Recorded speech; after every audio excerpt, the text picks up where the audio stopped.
Today we're going to be having our third conversation with Yaron Brook, who is the chairman of the Ayn Rand Institute and host of the Yaron Brook Show. This is number 3 in a series of discussions produced in partnership with the Ayn Rand Institute. We've talked about Ayn Rand and objectivism. We've talked about capitalism and other economic systems. And today we're going to talk a little bit about welfare programs. We will also talk about universal basic income. So maybe for this one, Yaron, maybe I'll lay out my view first and then give you a chance to respond to that.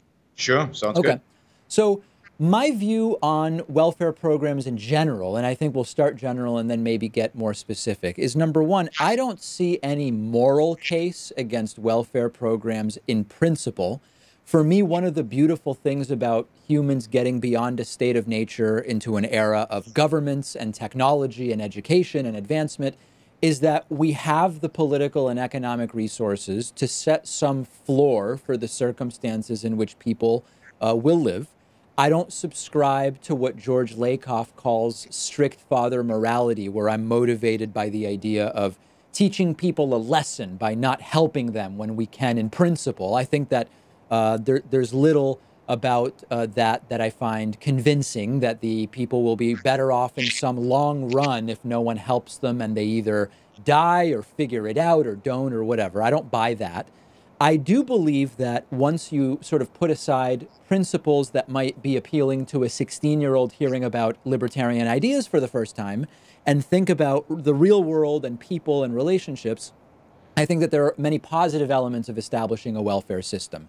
Now, any welfare system or insurance system has some free riders. There will be some people who will overuse the benefits, people who will be motivated not really to use these benefits as a bridge to better their circumstances, but they want to hang around and collect $200 in food stamps or whatever. I don't think policy should be made around them. And I think that in total, if you have a properly run program, be it food stamps or unemployment or whatever, I believe economically it's a net stimulus. And I think that when you consider the positive externalities, we're doing something good. And I'll give a couple examples and then turn it over to you. You hear stories about people sitting back and collecting welfare and being thrilled to live on the government dole. I don't think anybody's riding high on food stamps and unemployment. If you want to talk about corporate welfare, then maybe we have something to talk about, but I don't think that's today's subject. The small percentage of people who do find themselves satisfied by what they can make from welfare programs, I'm just not worried about them. I think most people want to do things. Most people want to be productive. You know, the non-existent welfare queen with a Cadillac from the Reagan era never existed.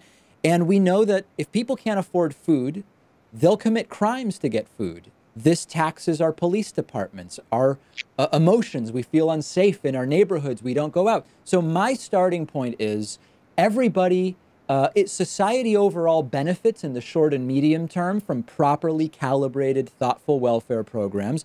And in the long run, the sun expands and engulfs the earth. So I'm not super worried about the extreme long run. That's my framework for thinking about this.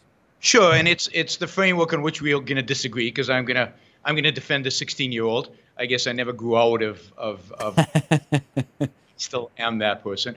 And I reject the welfare state, not because of the free riders, not because of the welfare Cadillac, whatever. I don't really care about those things. I don't think that's the essential. I don't think it's important whether they exist or not. I think the welfare state is fundamentally and deeply immoral. And it's immoral because it basically negates the rights of individuals to do as they will with the wealth that they have created. It is somebody else, the government in this case, deciding what is best use for my resources based on some standard of social well-being, which I reject as being an even standard. The role of government, as we discussed last time, in my view, is to protect the rights of individuals to be free, to act freely, to think freely, which means to invest freely, to consume freely, to give away their money freely, to do whatever they want with their time, their resources, and their mind. And the state here comes and tells me that they have decided that there is a group over there that needs my help. Now, maybe it does, maybe it doesn't. But they have decided that I should help them. And they're not asking me for help. They're not requesting me to help. They are coercing me. They're forcing me. They're putting a gun to my head and forcing me to help that group. I reject violence. I reject coercion. I reject force. I mean, if you had said, I think there are people who need help, and I'd like to see a society in which there are voluntary organizations that help people that need help, then, you know, that's a fruitful conversation to have. But as soon as you bring in the element of, I know what's good. I know what's good for society. I know who needs help and how much help and where they need help and what programs to help them, and I'm going to force you to participate. I think now it's an immoral system, and it's a violation of the very principle on which government was established, or should have been established, which is the principle of protecting individual rights, not violating them. Now, I do want to say something about welfare recipients, because I do think, I want to say something about the economics of it too, but I do think that it's also harmful psychologically in this, and from a self-esteem perspective, and from a moral perspective, for people to be on welfare, particularly given that I don't think the state particularly does charity very well. I think that, you know, put aside the borderline cases, but I think there are a lot of people who feel like or are institutionalized into welfare, where they expect it, and it becomes an entitlement, and it becomes a way of life. And I think that is horrible for them. I think it's sad for them. I think I think the one thing about charity is it functions in a way that is usually much more restricted, much more time bound, and usually encourages people to rise up from their state and take control of their own lives. I think what welfare does to most poor people is it makes them dependent, and that destroys their self-esteem. Basically, the state is coming to people and saying, you guys can't take care of yourself, whether it's because of your culture, whether it's because of your IQ, or whether it's because of your mentality, whatever it is. You can't take care of yourself. You need our help, and we're going to help you, and don't worry, we're going to help you. And yes, it's not help enough to be middle class, but it's basically institutionalizing people into poverty and giving them all the wrong messages. And there's no accident that the war on poverty has done very little to reduce poverty. One last point, because you raised a lot of issues. It's not a net stimulus. I mean, we really need to get rid of this bogus economic idea that consumption drives the economy. I mean, it drives me nuts because everybody repeats it as if this is gonna prove it's the case. What you're doing is you're basically taking saving and investment and turning it into consumption. Any decent economist, half-honest economist, will tell you that what you're doing is, yes, you're sacrificing long-term economic growth, you're sacrificing long-term economic prosperity for short-term economic growth that's fleeting. Consumption, by its nature, is destruction. When you eat something, it's gone. It goes away. That's the nature of consumption. Investment is what builds things for the future. Investment and savings are what create economic growth for the future.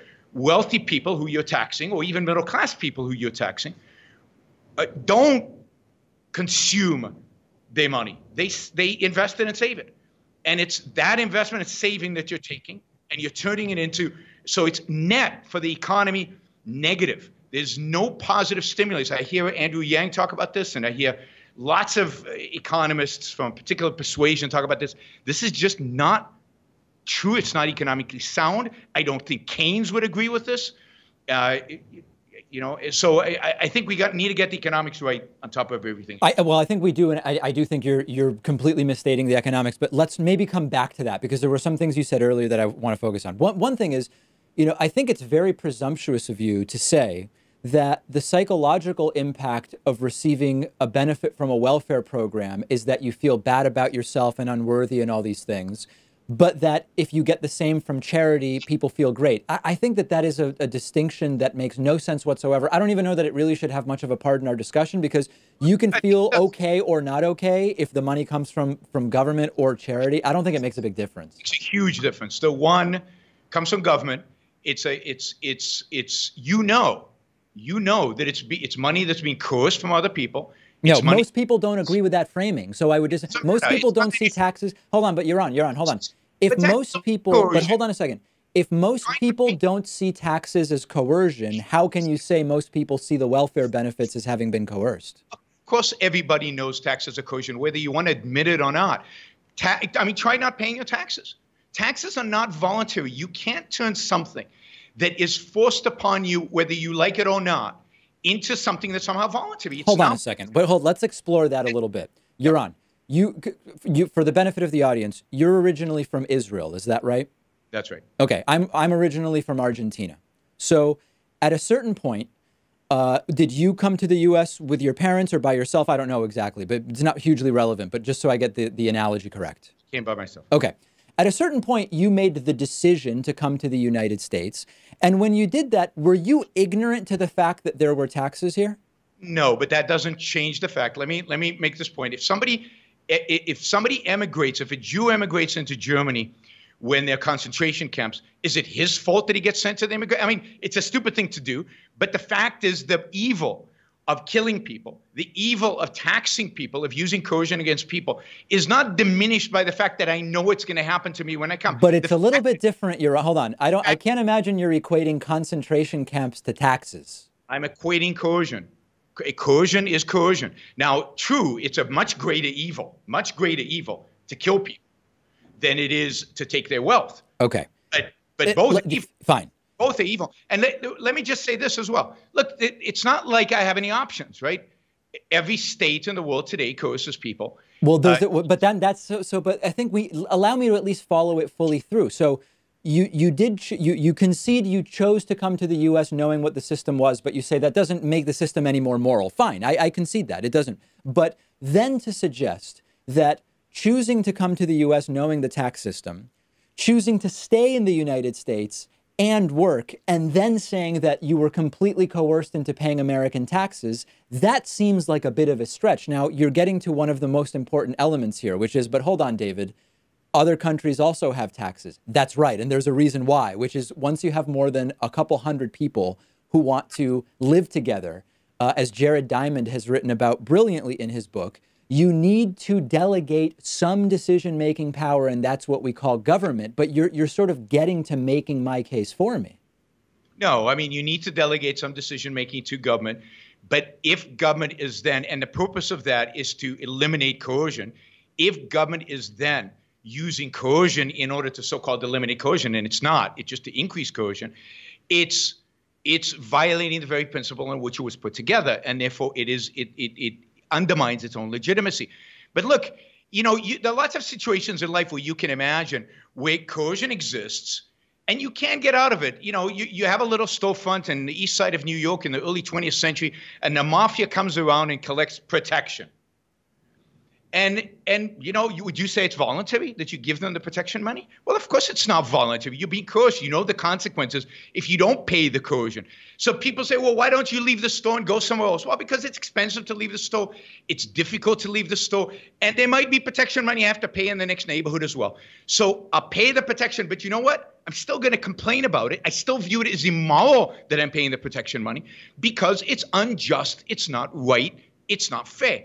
And I view what the government does, takes money from me and give it to somebody else, is the equivalent of protection money. Yes, in a sense, they're coming to me and say, you cannot pay and you go to jail. You cannot pay and I'll break your window, burn down your store. It's exactly the same thing.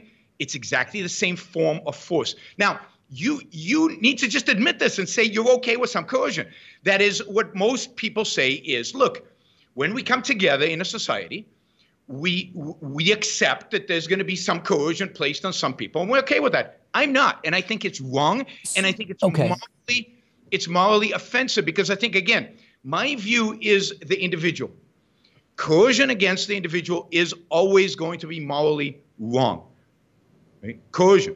So the initiation of force against an individual is always morally wrong, and within that framework, government cannot tax to regulate. Government cannot tax to redistribute wealth. Government cannot use coercive taxation.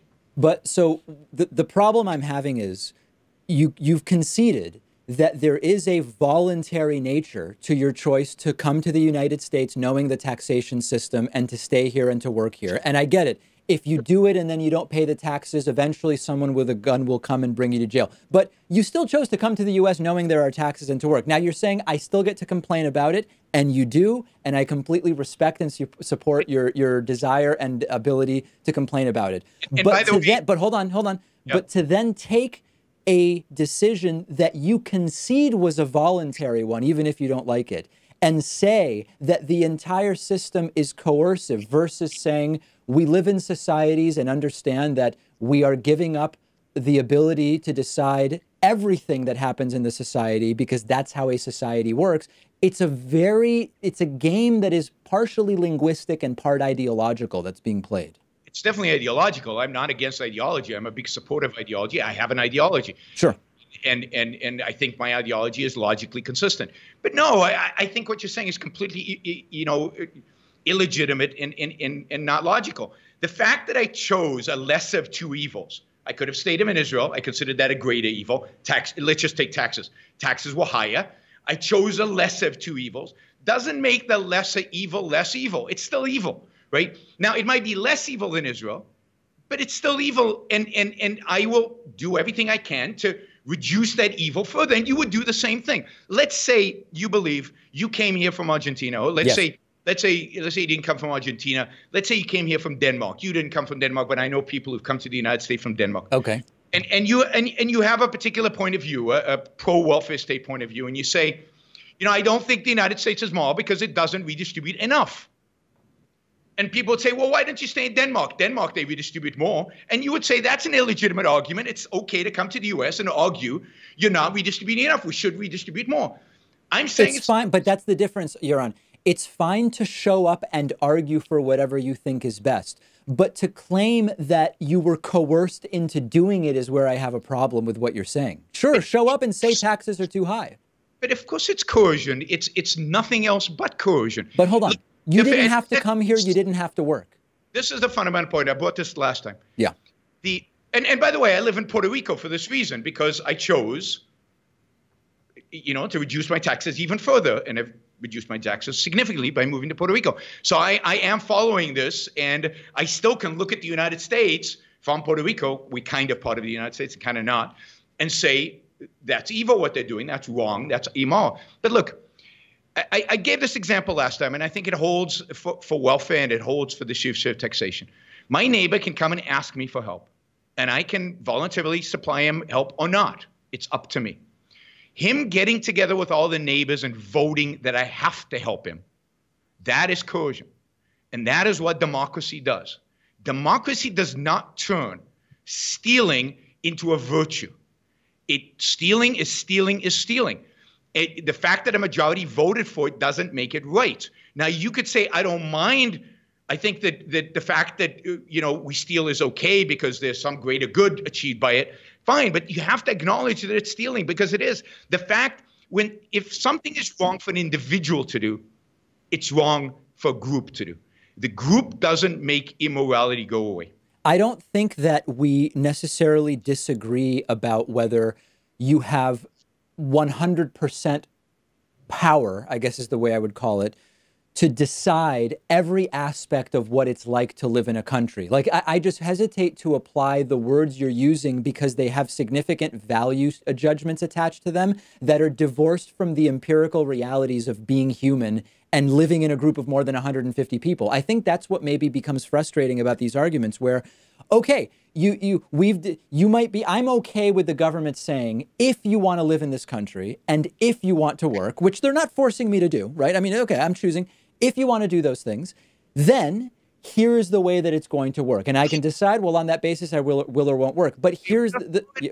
By what authority can they do that? So I mean, the whole way in which particularly America was founded was on the principle of individual rights. Not you start with the government, and then the government decides under what condition it's okay for you to live, under what conditions it's okay for you to work. No. The U.S., this comes up often. The U.S. government's ability, the U.S. government's right to collect taxes is widely established and codified. If I'd have the citations in front of me had I known they were going to be necessary. I don't, but I've discussed this on my program. The idea that there is no legal basis for collecting taxes, that has been widely debunked. No, I'm not going to argue that. Okay. I'm not arguing that. I'm arguing you believe it's illegitimate. The fundamental nature, and I'm not even arguing the history. I'm talking about the fundamental nature of government. Okay. Government is not there to dictate to me how to live my life. Government is there to serve the one function it's supposed to serve, which is to protect my life and property.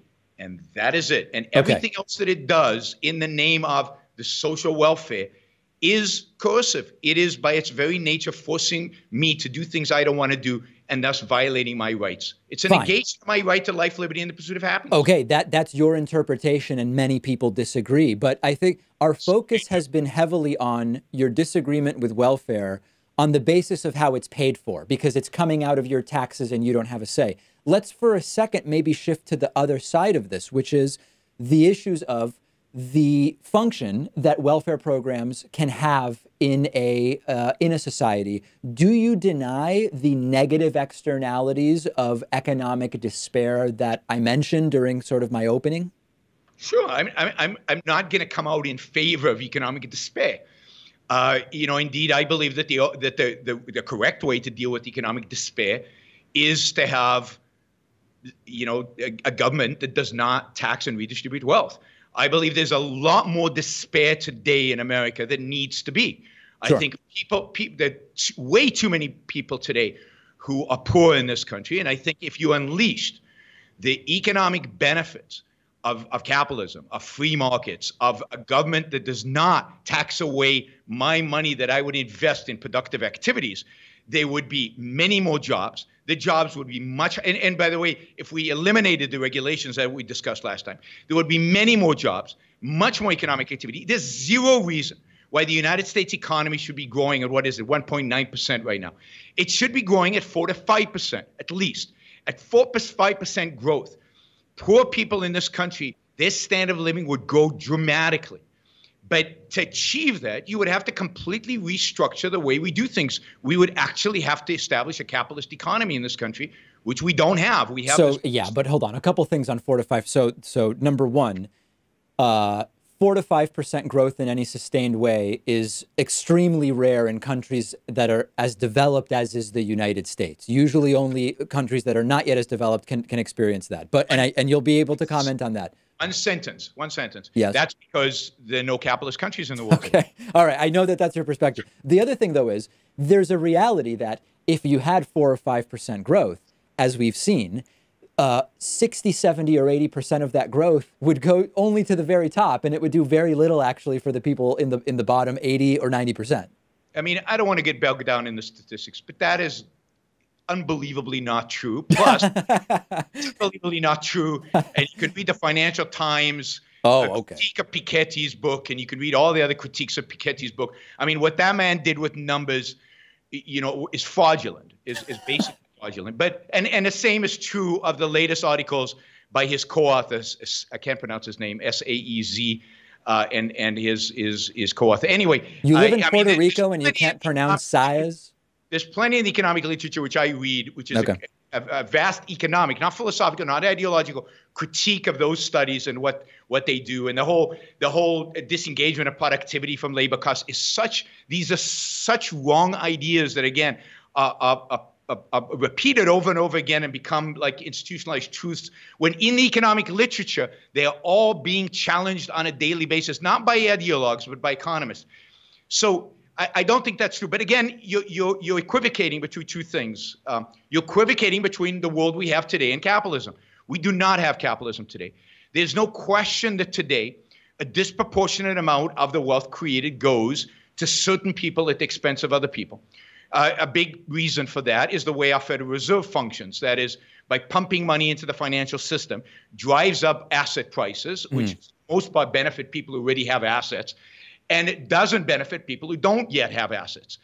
So there's no question that there is a distortion going on today. But that distortion is not driven by capitalism. It is driven by a very statist, I won't call it socialist, but statist institution, which is a Federal Reserve. I don't believe there should be a Federal Reserve. I believe in free markets, which means free markets in money and free markets in banking and unregulated issuance of currencies.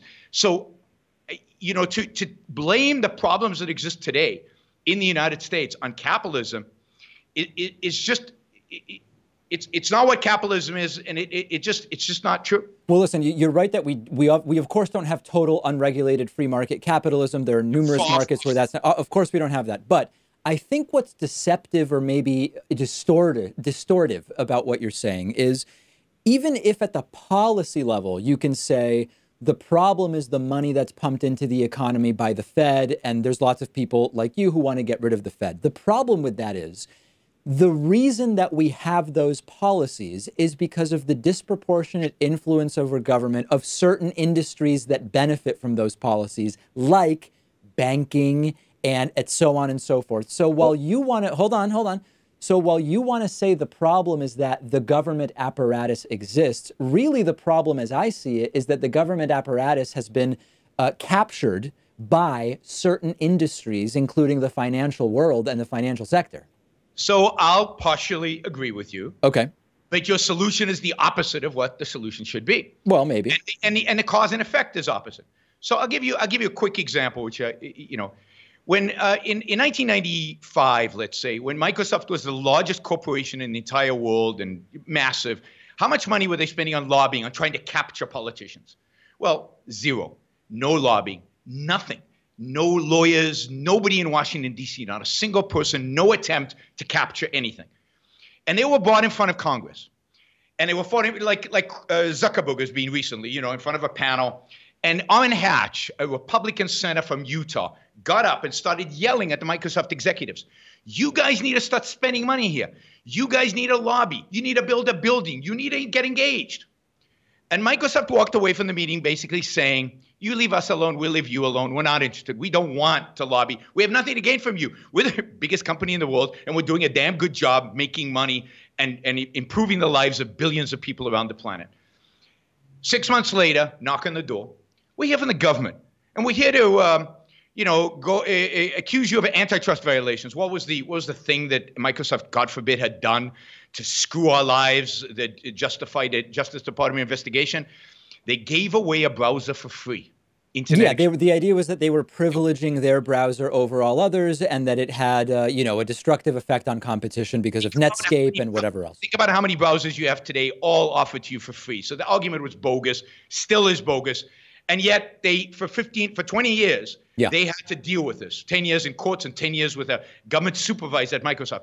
Guess how much money they spend on lobbying today? I'm guessing a lot. A lot. So the lesson Microsoft learned was government will not leave you alone. The only way to get rid of lobbying, the only way and the only legitimate moral way to get rid of lobbying is to get rid of government power. Now, Yaron, that there's a completely different interpretation of your Microsoft story. There's a different interpretation of the Microsoft story, which I'll present. And I don't know that it's the one I would die on a hill defending. But the other interpretation of that would be that Microsoft, at that early stage where they were making a ton of money and not doing any lobbying, the reason why they were able to do that is, as often is the case, government takes a while to figure out how to regulate new technology and new technology companies. And I know you're shaking your head, but let me at least get it out there, because this is an argument that is, it's not a crazy argument. I mean, we can discuss how valid it is. Sure. And so what really happened there was, once the government figured out, hey, here's how the regulatory infrastructure should be applied to this new industry, Microsoft was no longer floating under the radar, and all of a sudden they did what everybody else has to do. That's the other interpretation of it. Sure, but either way, it leads to the same conclusion. Get government out of regulating business. Get government out of the business of business, because they're shouldn't be in the business of coercing us, or what products to buy, how to buy them, and what information we need, and so on.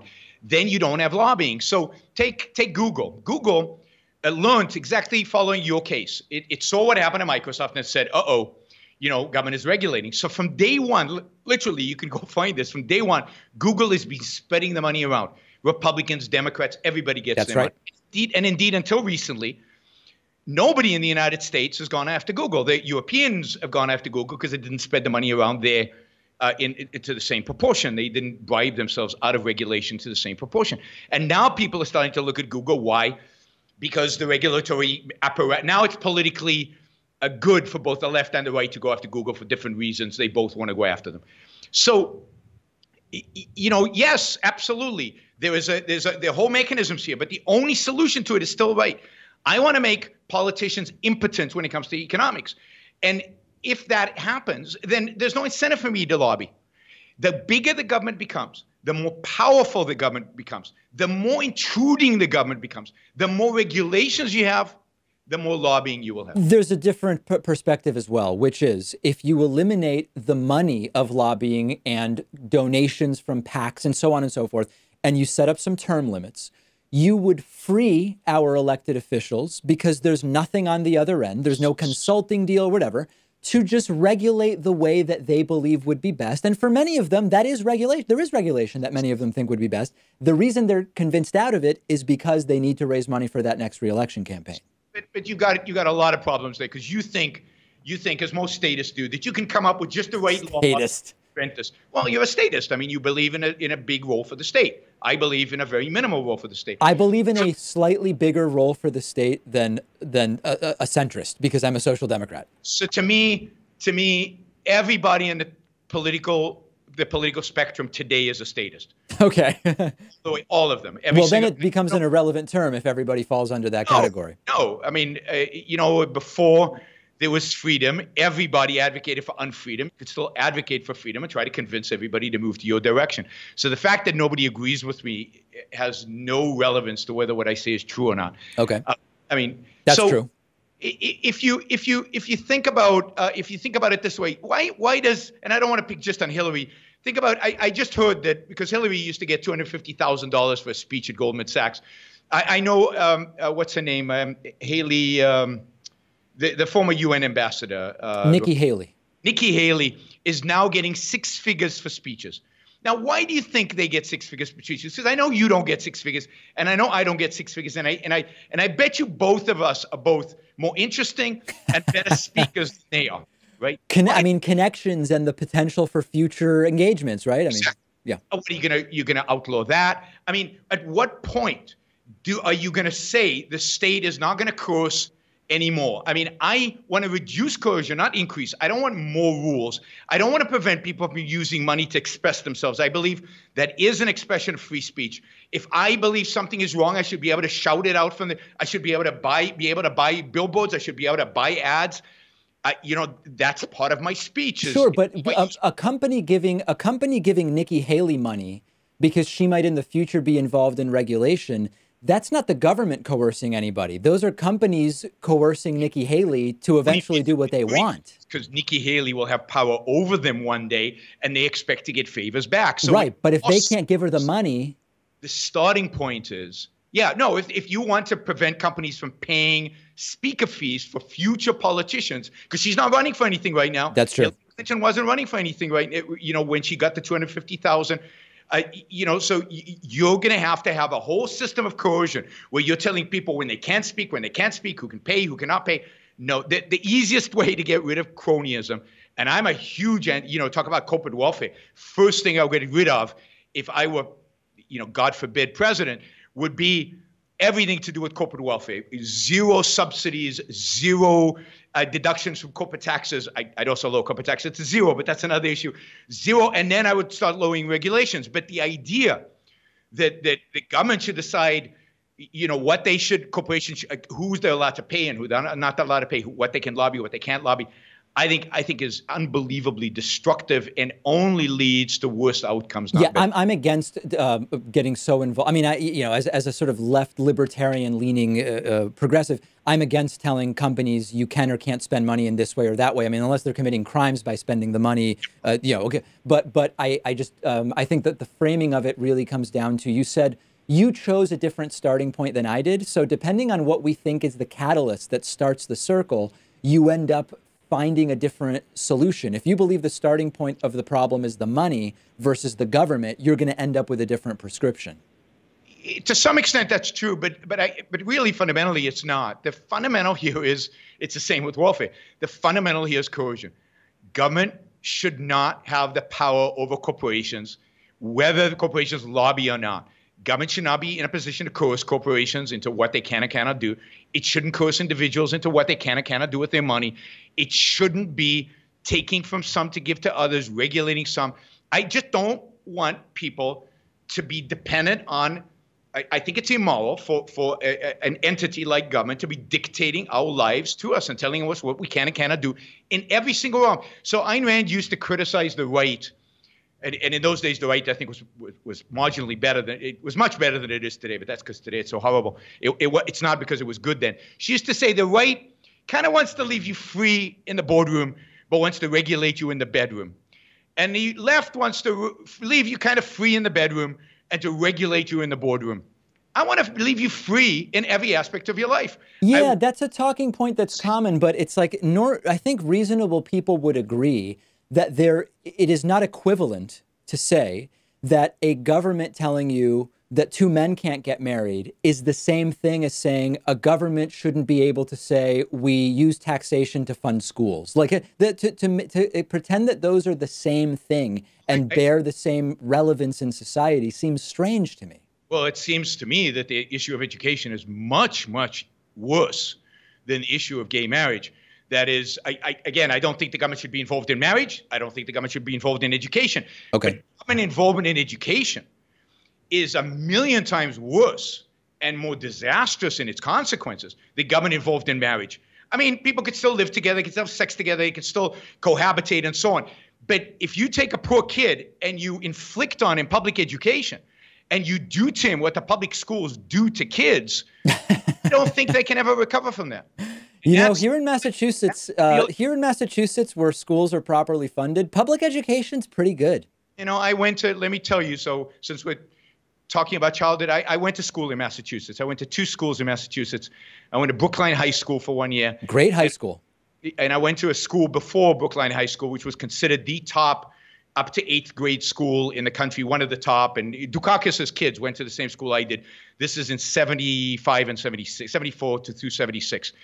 And in 2 years in the Massachusetts public educational system, I fell basically 2 years behind my counterparts in Israel. No, I'm not kidding. In science and math, so not 2 years. I'm exaggerating for the rhetorical flair. You were 2 weeks behind. Be honest. You missed one assignment. A year and a half. When I went to Brookline High School, I took 11th and 12th grade math and science courses in order to keep up with my Israeli counterparts. I'm not making this up, but no, the educational system, even in the places where we think it's good, is lousy. And the educational system for poor kids, by the way, Chicago spends a lot of money on poor kids, a lot of money, and the educational outcomes are awful. Listen, I think that what you're describing about American kids being behind, I think it's true, but I don't think it's for the reasons you're saying. I think that in the United States, there is not currently a culture. I mean, the same thing happens in Argentina, where we are teaching critical thinking from a young age. We are teaching kids to figure out why they believe what they believe. I think it's leading to way more people who are tricked into supporting Donald Trump as a result. I think it has political repercussions, but I think that this is a real problem. Donald Trump will agree on. But and blaming the educational system for that. And I agree with you. Yeah. We're not teaching the right things, but I think that's what happens when you have a one-size-fits-all system. That is, and the more we centralize it, the worse it becomes. Instead of what I would like. Yes. Is I would like the next entrepreneur not to think about how to create the next stupid app for this, and Angry Birds 76. Right. But I would like the next entrepreneur to be thinking about how to build a school where they can educate, where they can teach, where they can make it affordable, where they can appeal to a large public. I would like to see real competitive and innovative markets where they matter. And I can't think of a realm more where it matters than education. Instead of having that dictated by unions, by school unions, by teacher unions, I want to see competition. I want to see innovation. I want to see entrepreneurship. And I want to see the same motivation that goes into the next app, going into the next great educational product. And you don't get that as long as government not just funds education, but actually in a sense, controls the schools. All right. Well, we're not going to resolve it, but needless to say, my audience knows we are in different positions on this. All right. This is a good point to pause our conversation. We've been speaking with Yaron Brook, chairman of the Ayn Rand Institute and host of the Yaron Brook Show. This has been episode 3 of our discussions, and there will be a 4th episode upcoming.